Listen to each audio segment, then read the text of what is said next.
I can't breathe. I can't breathe. George Floyd's last words, but they didn't die with him. They speak to a nation where too often just the color of your skin puts your life at risk. They speak to a nation where more than 100,000 people have lost their lives to the virus and 40 million have filed for unemployment.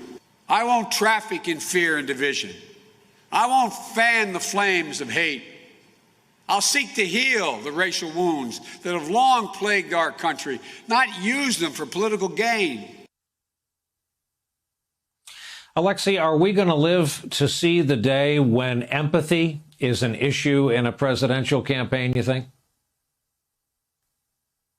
Brian, before all this happened, I would have said no. The coronavirus pandemic started to change that slowly. I've heard from voters myself who previously wouldn't say anything bad about President Trump other than they wish he would stop tweeting. I slowly saw how voters in crucial Midwestern battleground states would say things like, we hate the way that he's injecting politics into a life or death situation. Now we see the way that he's handling this George Floyd situation. And we saw voters who were ditching President Trump because of his personality before all of this.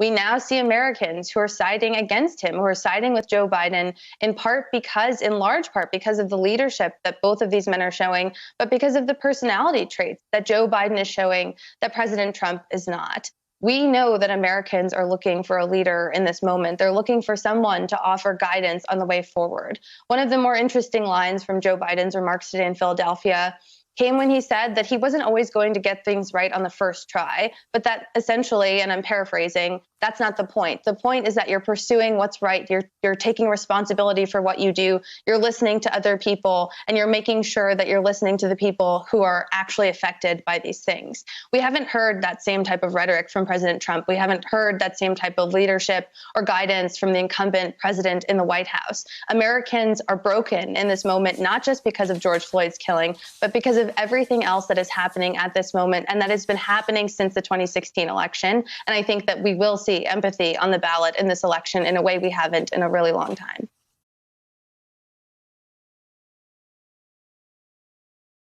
Hey there, I'm Chris Hayes from MSNBC. Thanks for watching MSNBC on YouTube. If you want to keep up to date with the videos we're putting out, you can click subscribe just below me or click over on this list to see lots of other great videos.